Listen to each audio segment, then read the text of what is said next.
ఓం శ్రీ సాయిరామ్. భగవాన్ శ్రీ సత్యసాయిబాబా వారి యొక్క దివ్య శ్రీ కిరణాలకు ఏఎస్బి తరఫున హృదయపూర్వక ప్రణామాలు. ఏఎస్బి చెన్నై, అహం సత్యబోధక చెన్నై, దివ్య జ్ఞాన యజ్ఞము, శ్రీ సత్యసాయి దైనందిన ఆధ్యాత్మిక సత్సంగ వేదిక. నేటి విశిష్ట కార్యక్రమము సత్యం శివం సుందరం 6వ భాగం గ్రంథపట్నం. ఈరోజు గ్రంథ పఠన కర్త శ్రీమతి కొంపెల్ల అన్నపూర్ణ విశాలాక్షి గారు, సాయిరామ్, హైదరాబాద్. వారికి స్వామి యొక్క దివ్యాశీస్సులు, మా అధినేత దంపతుల యొక్క శుభాకాంక్షలు, మన ఆత్మీయ సోదర సోదరిమణుల యొక్క శుభకామనలు నిండుగా మెండుగా ఉండాలని కోరుకుంటూ వారిని మంచి ప్రశాంతంగా చక్కగా అవగాహన పూర్వకంగా చదవలసిందిగా ఆహ్వానిస్తూ, ఓం శ్రీ సాయిరామ్, జై జై సాయిరామ్. సాయిరామ్ స్టార్ట్ చేయమంటారండి? చేయండమ్మా. ఓం శ్రీ సాయిరామ్. సర్వదేవతాతీత స్వరూప భగవాన్ శ్రీ సత్యసాయి బాబా వారి దివ్యశ్రీ చరణాలకు శతకోటి వందనములు. సత్యం శివం సుందరంలో నేను కూడా చదివే భాగ్యాన్ని ప్రసాదించిన స్వామివారికి శతకోటి వందనములు. ఈ అవకాశాన్ని ప్రసాదించిన గురు దంపతులకు నా హృదయపూర్వక పాద నమస్కారములు. శ్రీ కోటేశ్వరరావు గారికి, పార్థసారథి గారికి, బయాన్ గారికి, అందరికీ, మన సాయి కుటుంబ సభ్యులందరికీ సాయిరాం ప్రణామములు. ప్రేమపూర్వక హృదయపూర్వక సాయిరాం. అందరికీ సాయిరాం.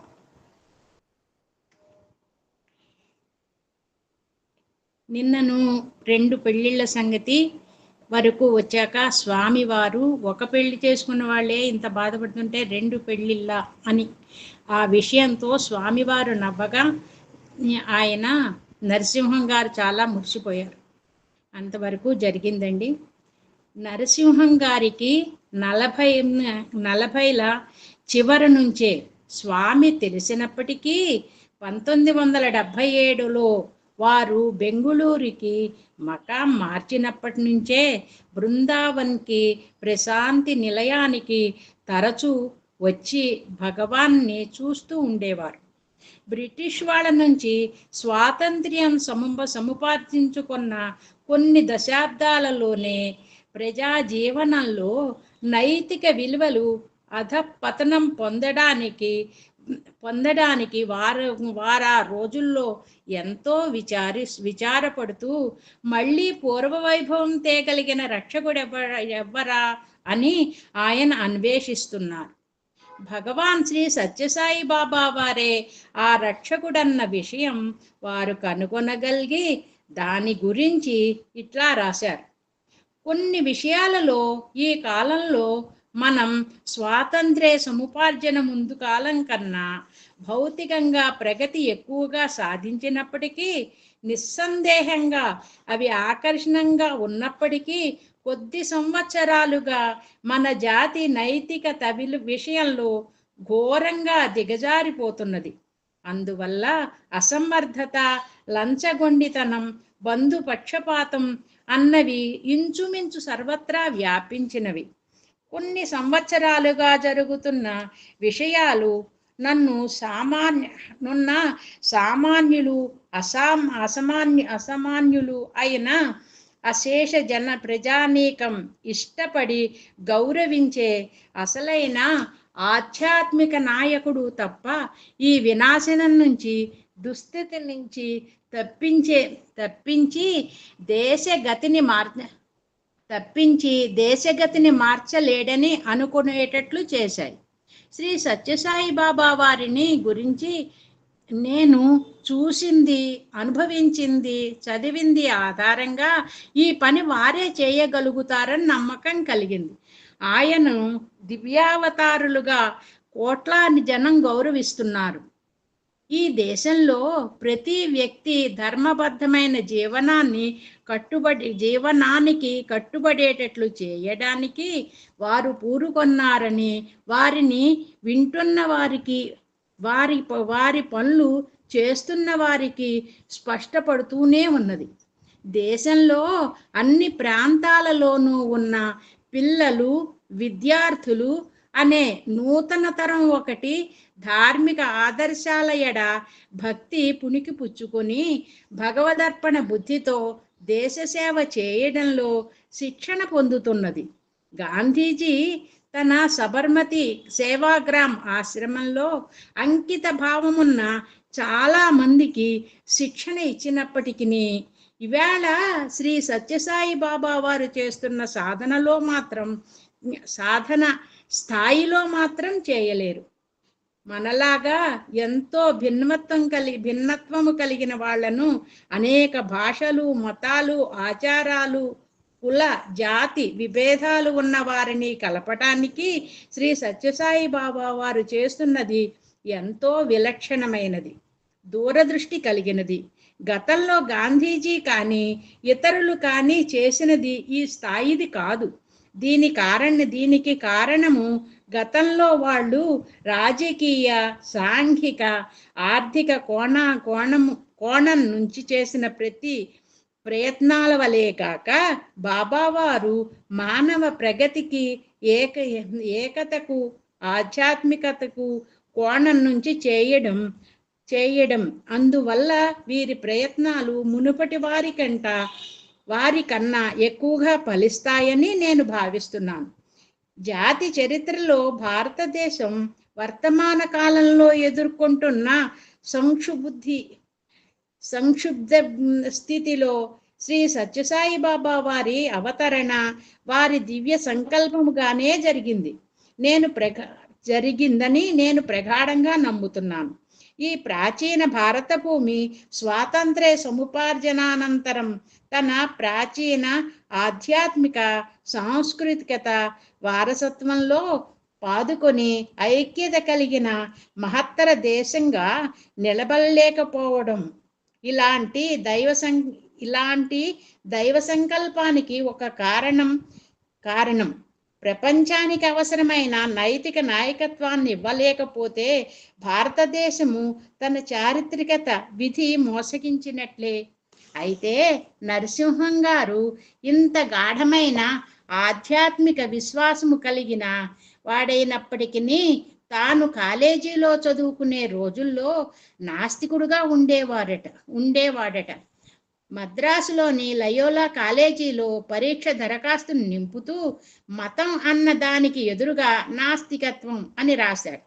అప్పుడు కాలేజీ ప్రిన్సిపాల్గా పనిచేస్తున్న చారిత్రక పురుషుడైన ఫాదర్ బెర్ట్రామ్ ఆయన్ని పిలిపించి దాన్ని హిందువుగా మార్చమన్నాడు. అయితే నరసింహన్ గారు ఆయనతో కానీ ఫాదర్, నాకు మతంపై నమ్మకం లేదు, అది జనానికి నల్లమందు అని అన్నారు. ఈ సమాధానం ఆయనకున్న కమ్యూనిస్ట్ మొగ్గు చూపిస్తుంది. ఆయన 1912లో పుట్టారు. ఒక దశాబ్ద కాలంలోనే కాలానుగుణంగా ఆయన గాంధీజీకి తీవ్ర అభిమాని అయినవాడు కానీ తర్వాత వామపక్షీయుడు కూడా అయినాడు. 1932కి ఆయన తీవ్ర కమ్యూనిస్ట్ అయి ఇండియాలో కమ్యూనిస్టు పార్టీని నిర్మాణం చేయడం కోసం ఇంగ్లాండ్ నుంచి వచ్చిన 2 కమ్యూనిస్టులతో పాటు ఒక కుట్ర కేసు అని పిలువబడే దానిలో అరెస్ట్ అయినాడు. 6 నెలలు సాధారణ జైలు శిక్ష కానీ లేక దానికి బదులు 500 రూపాయల జరిమానా కానీ శిక్షగా ప్రకటించారు. మద్రాసు హైకోర్టులో లాయర్గా ప్రాక్టీస్ చేస్తున్న ఆయన మామగారు ఎంతో కలవరపడిపోయి జరిమానా కట్టి విడిపించేశాడు. 2వ ప్రపంచ యుద్ధం కన్నా ముందే నరసింహం గారిని మార్కిజం మీద భ్రమలు పోయి గాంధీ వద్దకు తిరిగి వచ్చాడు. బాపు నుంచి బాబా వద్దకు అన్న వారి పుస్తకంలో ఫ్రమ్ బాపు టు బాబా, సాయిరాం,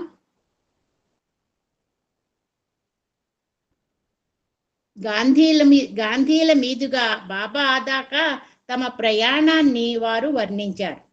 1977 డిసెంబర్లో భగవాన్ని మొదటిసారిగా కలిసినప్పుడు నరసింహన్ గారు దాన్ని గూర్చి వ్రాస్తూ, బాబాతో నా ప్రథమ సమావేశం నుంచే ఒక ఆధ్యాత్మికమైన బంధుత్వం ఒక గురు శిష్యు సంబంధం నాకు అనుభవంలోకి వచ్చింది. అలాంటి తీవ్రతతో పద్ధతితో దాన్ని నేను ఎవరి నుంచి పొందలేదు. వాల్మీకి, ప్లాటోల నుంచి వివేకానందుడు, అరవిందులు, మార్క్సు, గాంధీ వంటి అనేక మహా ఋషులు, తాత్వికులు రచనలు నాకు ఒక రకంగా పరిచయమే.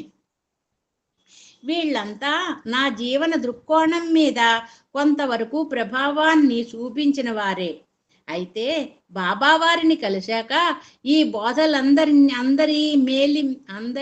అందరి మేలిమి వారు విలక్షణ రీతిలో పుణికిపుచ్చుకున్నారని, తన వ్యక్తిత్వ శక్తి చేత, తన సందేశ విశ్వజనీనత్వం చేత వారిని అధిగమించారని కూడా నాకు అనిపించింది.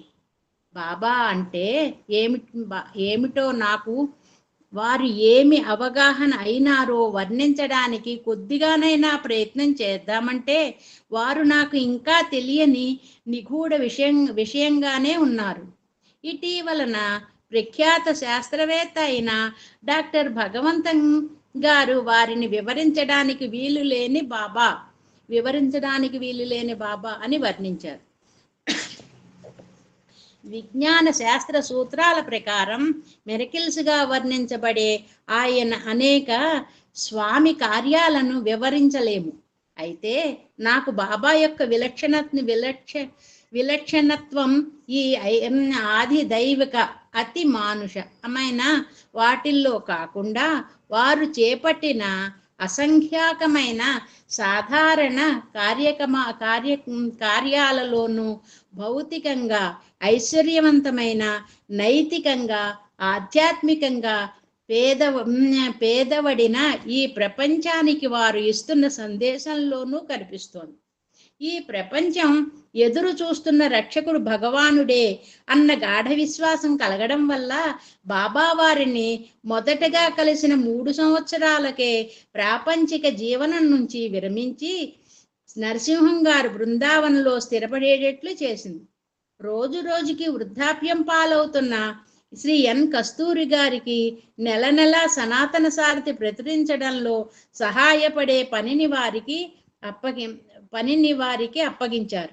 దేశంలోని అనేక పేరు మోసిన పత్రికల్లో అగ్రశ్రేణి జర్నలిస్టుగా పనిచేసిన సుదీర్ఘమైన అనుభవం కల వారికి ఉండడం చేత అది ఈ పత్రిక ఇంకా నైపుణ్యంగా తీర్చిదిద్దడంలో సహాయపడింది. సాయి వార్తా విశేషాలు అని గొప్ప భక్తులు రాసి పంపిన వ్యాసాలను, కొత్త అంశాలను శ్రీ నరసింహం గారు ఈ పత్రికలో ప్రవేశపెట్టారు. ఇండియాలోనూ ఇతర దేశాల్లోనూ జరిగిన సత్యసాయి సంస్థల ముఖ్య సమావేశాలకు వెళ్ళి ఉపన్యసించమని వీరిని బాబావారు పంపారు కూడా. తమ జీవితంలో మేడం గారు ఇంకొకరు చిన్నగా చదవాలి, ఇంకా స్లోగా చదవనండి. అవునండి, అలాగే. సాయిరామన్. తమ జీవితంలో చివరి 2 దశాబ్దాలలో ప్రశాంతి నిలయంలోనూ బృందావనంలోనూ శ్రీ నరసింహం గారికి స్వామి అద్భుతమైన అనుభవాలు కలిగాయి.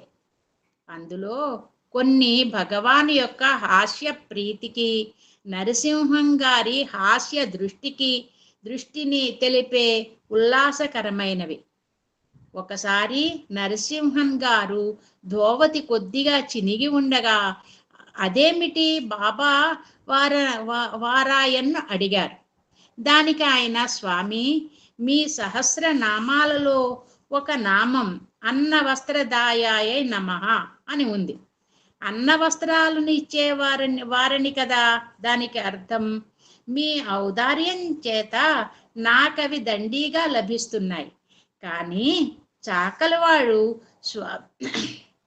చాకలివాడు స్వామి ఇచ్చిన వేరే బట్టలేవో తేడా తెలుసుకొనలేకపోతున్నాడు. అందువల్ల ఈ విషయంలో అతడు నేరస్తుడు అని అంటూ ఆ పేద సంస్కృత కవి చేసిన ఈ క్రింది హరిస్తుతిని వినిపించారు.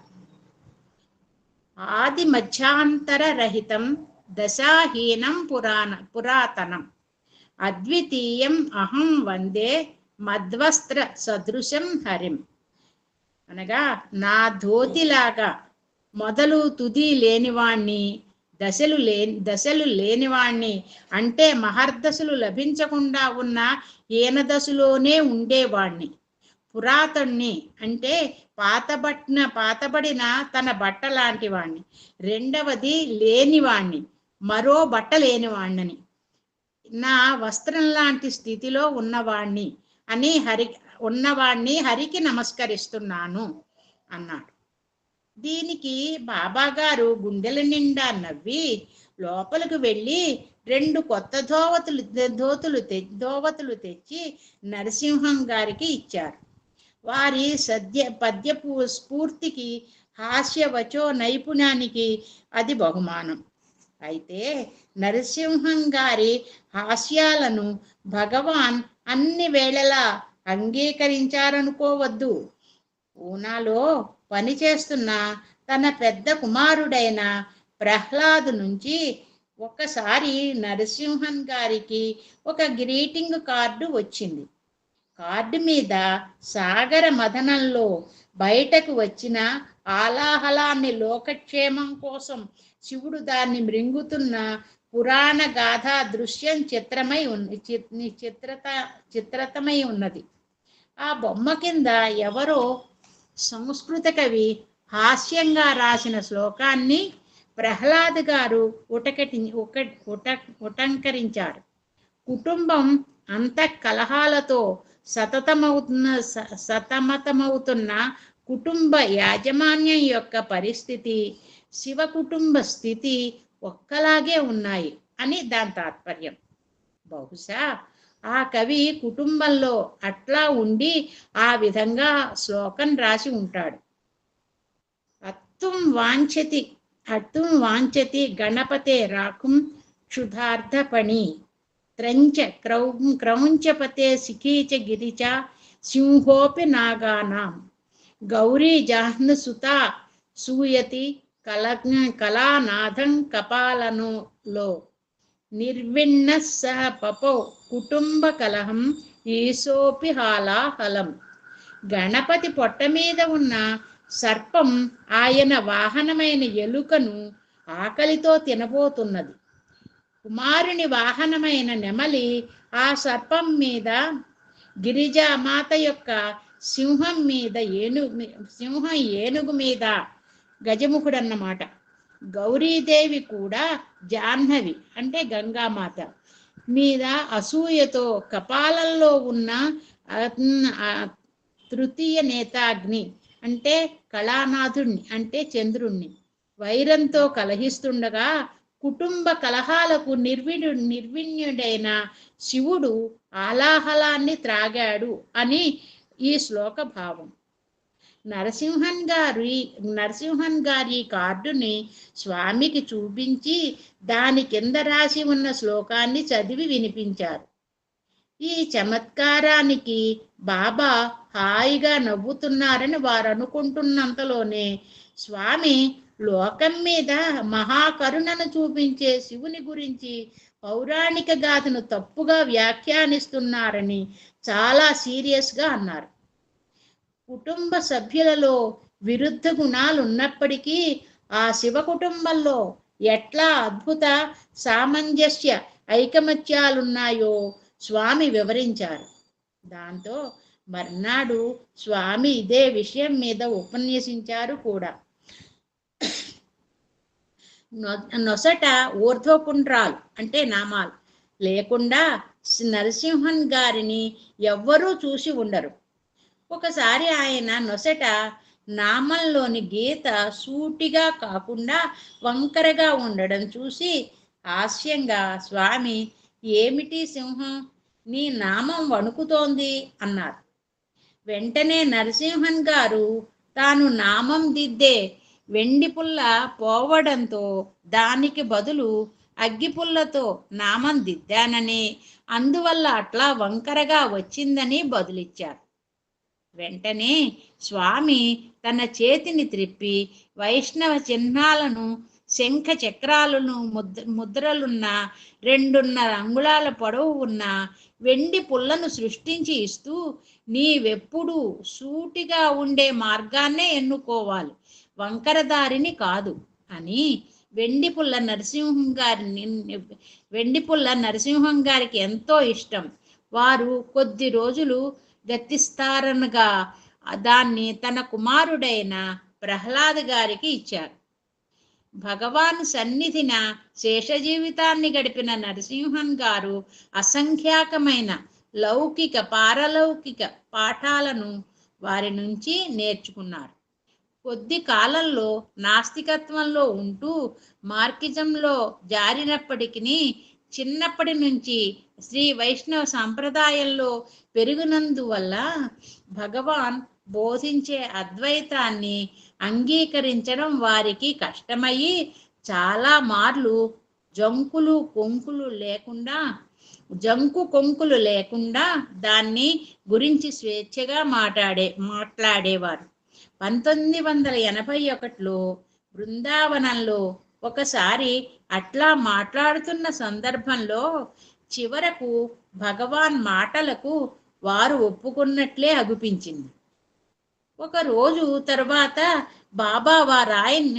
బాబావారాయన్ని ఏం అద్వైతాన్ని గురించిన నీ సందేహాలన్నీ తీరాయా అని అడిగారు. దాపరికం బొత్తిగా లేని నరసింహం గారు తీరలేదని చెప్పారు. స్వామి చిరునవ్వుతో అనుభూతి మాత్రమే సందేహాలన్నింటినీ తీరుస్తుంది అని అన్నారు. 2 రోజుల తర్వాత నరసింహం గారు తమకు ఛాతీలో తీవ్రమైన నొప్పి ఉందన్నారు.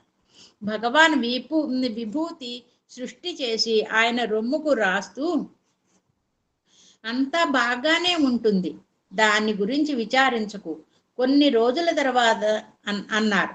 కొన్ని రోజుల తర్వాత నొప్పి పూర్తిగా పోయి అసలు తనకు ఆ నొప్పి రావడం నిజమా కాదా అని ఆశ్చర్యపడ్డారు. అయితే ఆ రోజుల్లోనే ఒక రాత్రి తాను మరణించినట్టు విచిత్రమైన కల ఒకటి కన్నారు. ఆ కలలో తన మృతదేహాన్ని చూశారు, కానీ అందుకేమీ భయపడకపోగా మహదానందాన్ని అనుభవించాడు. కల ముగిసి మెలకువ వచ్చాక కాసేపటికి వారు మళ్ళీ నిద్రపోయారు. కొంతకాలం తర్వాత మళ్ళీ అట్లాంటి కలే వచ్చింది. కానీ రెండింటికి ఒక విషయంలో విపరీతమైన భేదం ఉండింది. ఈ కలలో తాను మరణిస్తున్నప్పుడు భయంకరమైన ఆందోళనను అనుభవించారు నరసింహం గారు. విచిత్రంగా మొదటి మృత్యు అనుభవంలో ఆనందకరంగా కాగా రెండవ మృత్యు అనుభవంలో ఎంతో బాధాకరమైంది. నిద్ర నుంచి లేచాక భగవాన్ తనకు 2 అనుభవాల మిథ్యాత్వం గురించి, స్వప్నావస్థల మిథ్యత్వం గురించి అద్వైతం చెప్పే మహాసత్యాన్ని భగవాన్ ఈ కళల ద్వారా బోధిస్తున్నారా అని అద్భుతాశ్చర్యాలకు లోనయ్యారు. తన ప్రియ శిష్యునికి జగద్గురువు నిదర్శనపూర్వకంగా చెప్పిన పాఠాలవి. జ్ఞానదాయకమైన మరొక అనుభవాన్ని వారి క్రింది విధంగా తెలిపారు. భగవాన్తో గడిపిన ప్రతి క్షణము ఒక అనుభవమే, ఒక జ్ఞానమే. బృందావనంలో 1980వ సంవత్సరంలో ఒక ఉదయం శ్రీ సత్యసాయి కాలేజీ వెనుకనున్న గోకులానికి స్వామి నన్ను దయతో తీసుకెళ్లారు. అక్కడ పశువుల షెడ్డు పక్కన కొబ్బరి మొలక నాటి తనని ఆశీర్వదించమని ఒక యువకుడు స్వామిని ప్రార్థించాడు. అందుకోసమని ఒక గుంట తవ్వి ఉన్నది.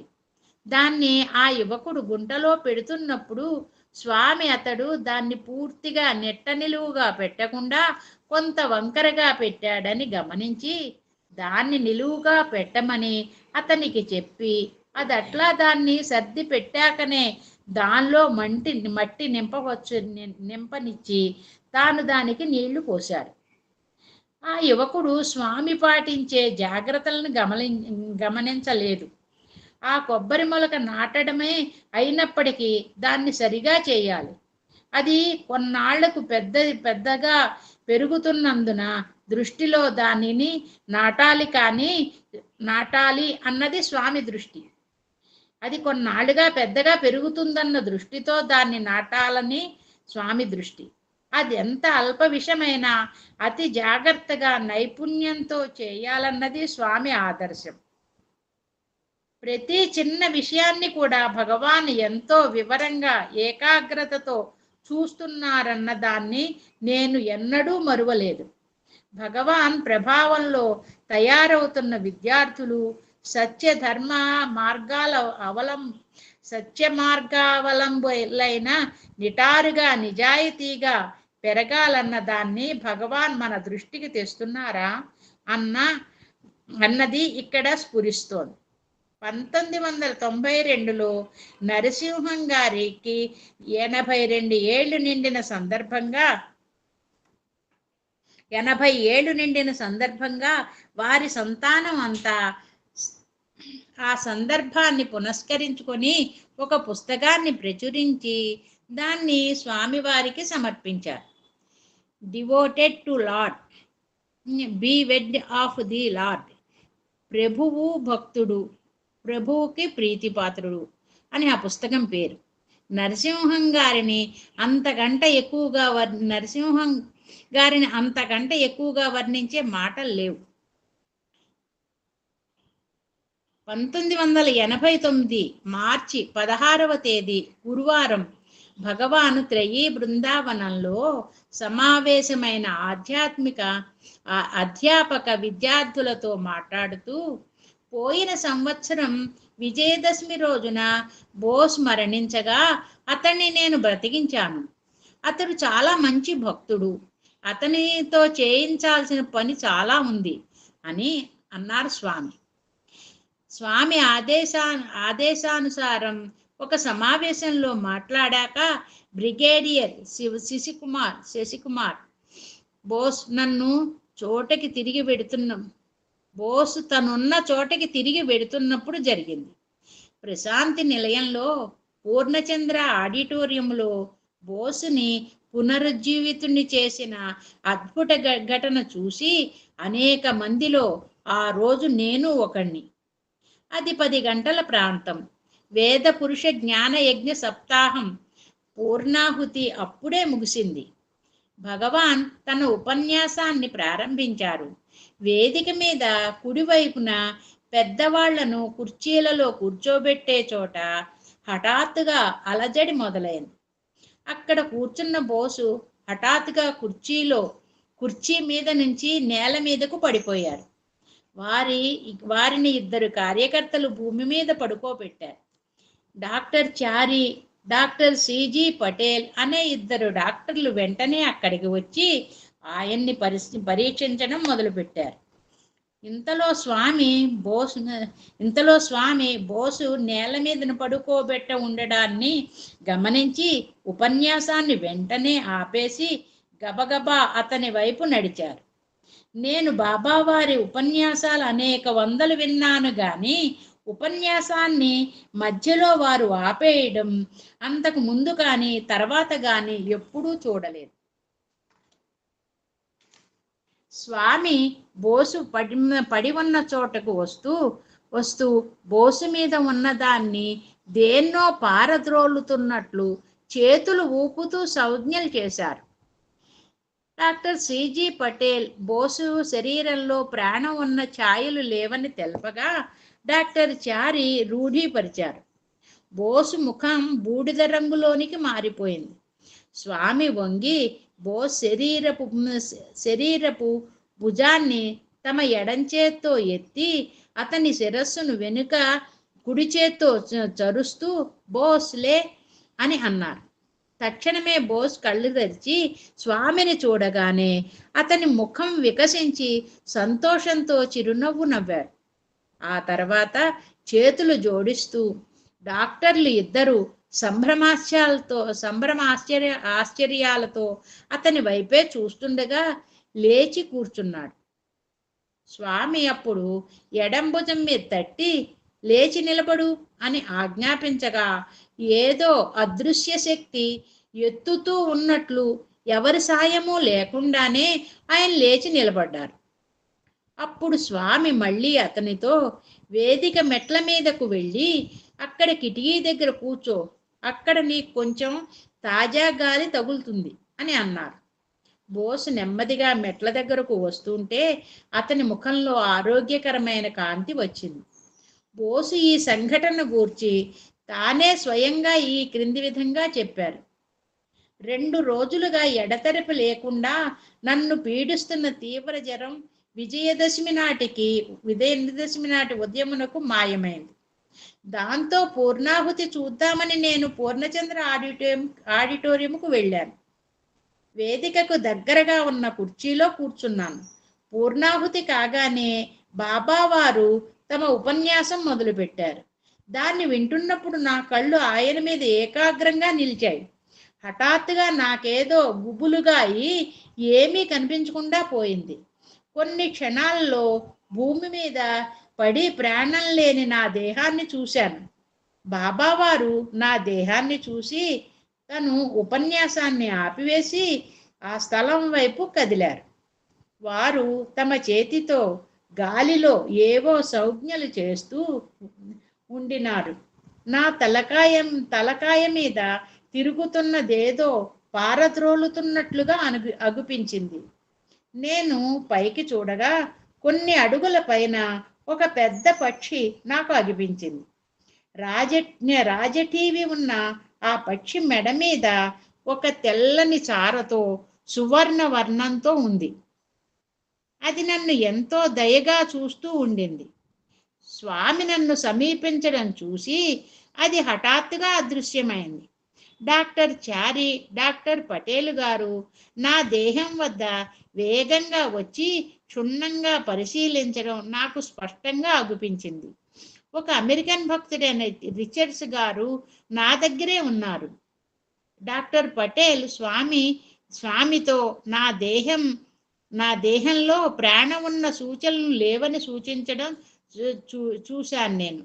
తర్వాత బోసులే అన్న స్వామి ఆజ్ఞాకంఠాన్ని విన్నాను నేను. తక్షణమే కళ్ళు తెరిచి నేను చేతులు జోడిస్తూ పరమానందంతో లేచి కూర్చున్నాను. నా కుడి భుజం మీద చరచడంతో నాలో మహాశక్తి నిండిపోయింది. వారప్పుడు లేచి నిలబడు, వేదిక మెట్ల మీదకు వెళ్ళి కిటికీ దగ్గర కూర్చో అని నన్ను ఆజ్ఞాపించారు. వారి మాటలు శిరసావహించి నేను వేదిక దగ్గరకు వెళ్ళాను. భగవాన్ వేదిక మీదకు వెళ్ళి తన ఉపన్యాసాన్ని కొనసాగించారు.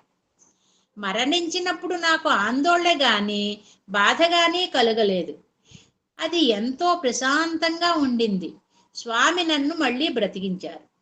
16 మార్చి 1989 నాడు త్రయీ బృందావనంలో స్వామి చెప్పినట్లుగా శిశిర కుమార్ బోస్ తన 79వ ఏట తిరిగి బ్రతిగాక మరో 12 సంవత్సరాలు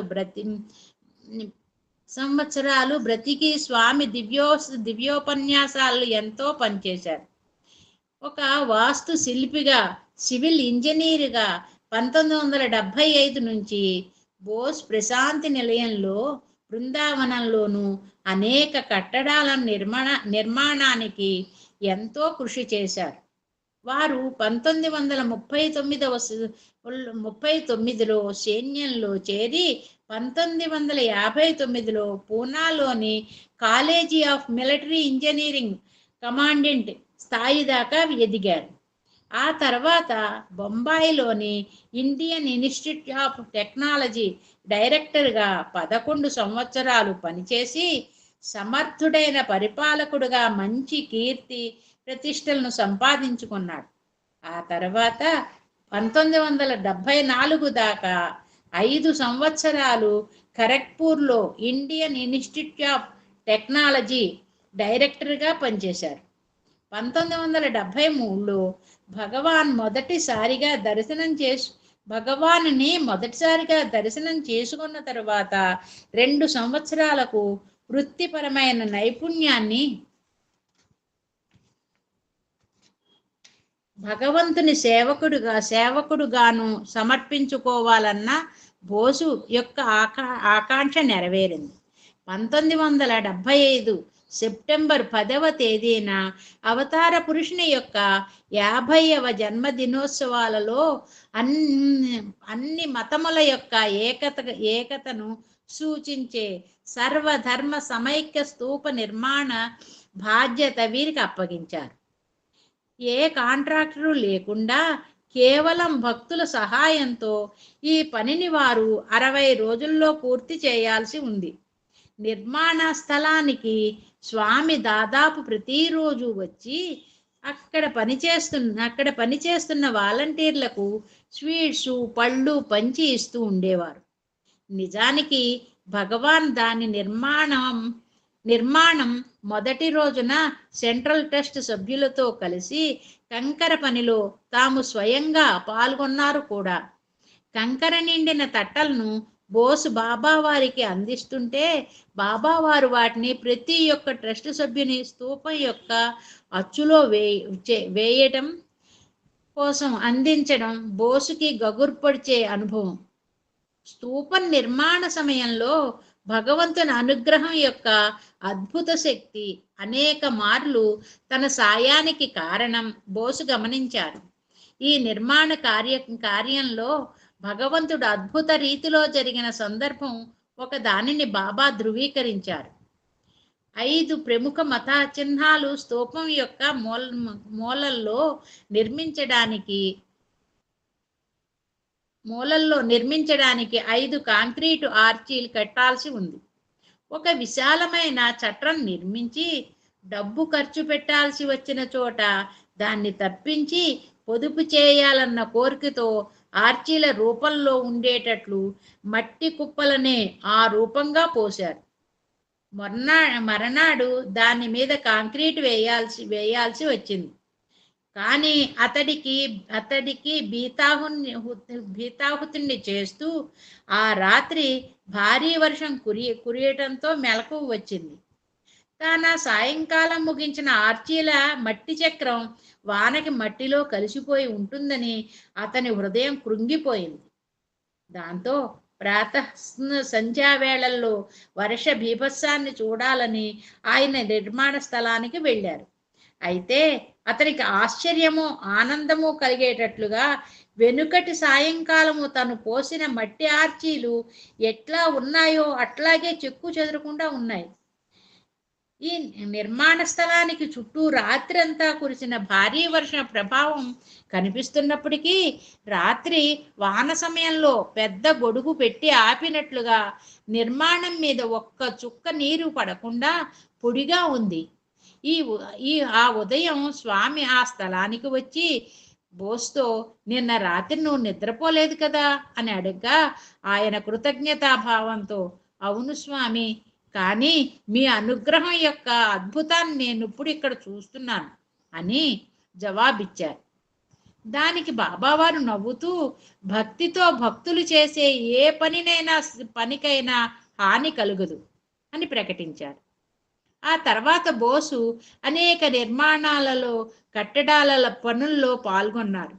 కాలేజీ భవనం, యూనివర్సిటీ అడ్మినిస్ట్రేషన్ బ్లాక్, స్టేడియంలో ఉన్న శాంతి వేదిక, విమానాశ్రయము, ప్రశాంతి నిలయం, సూపర్ స్పెషాలిటీ హాస్టల్లోని వాల్ట్ కోవెన్ బ్లాకు, బృందావనంలోని ఆడిటోరియము అతను పాల్గొన్న కొన్ని నిర్మాణాలు. భగవాన్ హస్తాలలో వారికొక ఆదర్శవంతమైన పరికరం, వారొక నిజమైన కర్మయోగి. బృందావనంలో 1000 మంది కూర్చునే వీలున్న కాలేజీ ఆడిటోరియం నిర్మాణ సమయంలో జరిగిన ఒక సంఘటన ద్వారా ఇది చక్కగా నిరూపితమైంది. 1977 మే నెలలో భారతీయ సంస్కృతి ఆధ్యాత్మికత మీద జరగబోయే సమ్మర్ కోర్సు సమయానికల్లా సిద్ధం కావాలన్న ఉద్దేశంతో భగవాన్ ఆడిటోరియం నిర్మాణం 6 నెలల లోపుగానే పూర్తవ్వాలని కోరారు. బృందావనంలోని హాస్టల్ భవన్ నిర్మాణం బోసు పూర్తి చేయలేకపోతున్నారు. 1976 నవంబర్ చివరి వారంలో ప్రశాంతి నిలయంలో ఉండిన స్వామి నుంచి వారికి ఆడిటోరియం నిర్మాణం పనులను తక్షణమే ప్రారంభించమని ఆదేశం వచ్చింది. కానీ భవనం ఉత్తర దిశ చివరలో దాన్ని కట్టాల్సి ఉంది. ప్లాన్ కూడా సిద్ధంగా ఉన్నవి. అదే రోజున పునాదుల కోసం కందకాలు తవ్వడం ప్రారంభించారు బోస్. మర్నాడు ఉదయం 10 గంటలకల్లా స్వామి ప్రశాంతి నిలయం నుంచి బృందావనంలో మందిరానికి కూడా పోకుండా సరాసరి నిర్మాణ స్థలానికే వచ్చేశారు. జరుగుతున్న పనికి వారు సంతృప్తి పడి బోస్తో మంచి పిల్లవాడివి బంగారు నువ్వు అని అంటూ అక్కడి నుంచి వెళ్ళారు. ఆ సాయంత్రం 4 గంటలకు బోస్ని మందిరానికి పిలిపించారు. కర్నల్ జోగారావు గారితోనూ మరికొందరితోనూ స్వామి ఆడిటోరియం నిర్మాణాన్ని గురించి చర్చిస్తున్నప్పుడు బోసు కూడా ఆ సంభాషణలో చేరారు. నిర్మాణానికి ఎన్ని నెలలు అవుతుంది అని స్వామి జోగారావు గారిని అడిగారు. స్వామి, షిఫ్టులుగా రాత్రి పగలు చేస్తే జూలై చివరికల్లా ముగించగలుగుతాం అని జోగారావు గారు విన్నవించారు. జోగారావు, మే నెలలో జరిగే సమ్మర్ కోర్సుకి వాడుకోవడానికి వీలుగా నిర్మాణాన్ని ఇంకా వేగం చేయలేమా అని అడిగారు. స్వామి, ప్రయత్నించవచ్చును, కానీ అదెంతో కష్టం. అక్కడున్న సెంట్రల్ ట్రస్ట్ సభ్యుడొక ఆయన బోసుని, మీ నిర్మాణం పనులను పర్యవేక్షించే మనిషి కదా, మీరు నిర్మాణ పనులను పర్యవేక్షించే మనిషి కదా, మీరేమంటారు అని అడిగారు. బోసు ఎంతో వినయంతో, ఈ విషయంలో నేను చెప్పేదేమీ లేదు స్వామి. స్వామి సంకల్పం ఫలితంగానే నిర్మాణం అవుతుంది. ఆయన కోరిక ప్రకారమే అది పూర్తవుతుంది. ఏమైనా చెప్పడానికి నేనెవరిని?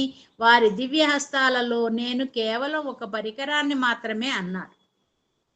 భగవాన్ సంకల్పం మేరకు ఆడిటోరియంలో సమ్మర్ కోర్సుకి సిద్ధమైందని చెప్పాల్సిన అవసరం లేనే లేదు. కష్టసాధ్యమే అయినప్పటికీ అది సమయానికి పూర్తయింది. స్వామి కార్యాలను చేస్తున్న కొద్దీ బోసుకి ఆ కార్యాలకు నిజమైన కర్త స్వామేనని, తాను కేవలం నిమిత్త మాత్రుడనే పరికరం మాత్రమేనని తెలివిడి కలిగింది. అతడు పాల్గొన్న ప్రతి నిర్మాణపు పని కూడా భగవాన్ నిర్ణయించిన తేదీలోపులనే పూర్తయింది. 1989 మార్చి 16వ తేదీన త్రయీ బృందావనంలోని విద్యార్థులను నిర్దేశించిన మాట్లాడుతూ, బోస్ నా జ్ఞానం కోసం నాకు అనేక అవకాశాలు ప్రసాదించారని కనుక్కోగలిగాను అని అంటూ భగవాన్ నుంచి తాను నేర్చుకున్న 3 పాఠాలను ఈ క్రింది విధంగా చెప్పారు. ఈషన్మాత్రపు అహంకారం కూడా లేకుండా భక్తితో మనం పనిచేసినట్లయితే ఏ విఘ్నము కలగకుండా భగవాన్ మనకు సంపూర్ణమైన ఆత్మవిశ్వాసాన్ని ప్రదర్శిస్తారు. 2, ఎల్లవేళలా స్వామి మనలో ఉంటాడు. వారి మీద ధారణ చేయడానికి ఫలానా సమయం అని మనం వేచి చూడనక్కర్లేదు. 3, మన హృదయమే ఆయన నివాసం కాబట్టి క్రోధము, అసూయ, ద్వేషాలు అనే దుష్ట ఆలోచనల ధూళి ప్రవేశించకుండా దాన్ని శుభ్రంగా స్వచ్ఛంగా ఉంచడానికి ప్రయత్నించాలి. ఈ కర్మయోగి మన ముందు ఉంచిన ఆదర్శం ఒక పనిని ప్రారంభించడానికి ముందు దాని లక్ష్యం ఏమిటో రాసి పెట్టుకునే అలవాటు నాకు ఎప్పుడూ ఉన్నది.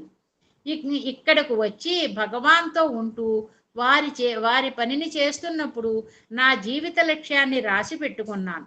సత్యం, శివం, సుందరం సంపుటాలను చదివాక ఆ లక్ష్యమేదో కనుక్కొని దానిని ఇలా రాశాను. నీ ఇంద్రియాలకు యజమానివి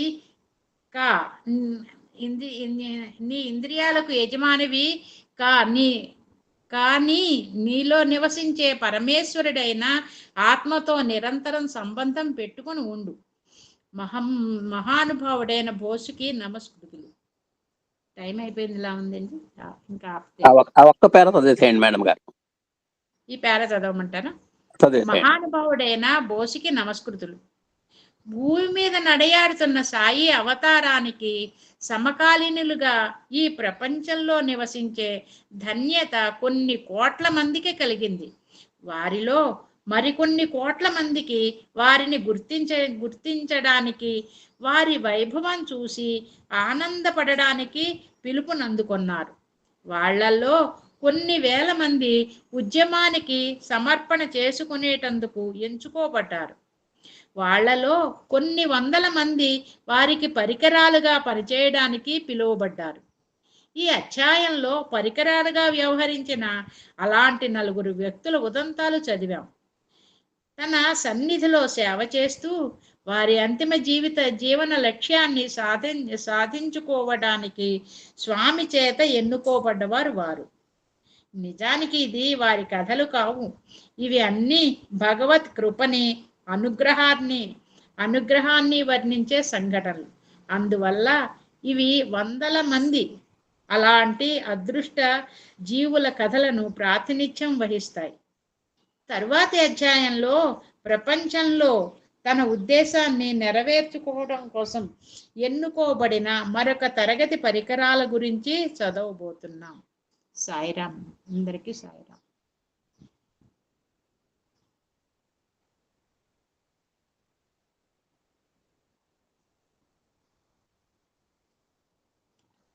నాకు ఈ అవకాశాన్ని కల్పించిన భగవాన్ సత్యసాయి బాబా వారికి శతకోటి వందనములు. ఈ అవకాశాన్ని కల్పించిన గురు దంపతులకు, విన్న అందరికీ, సాయి కుటుంబ సభ్యులందరికీ నా హృదయపూర్వక నమస్కారములండి. సాయిరామ్.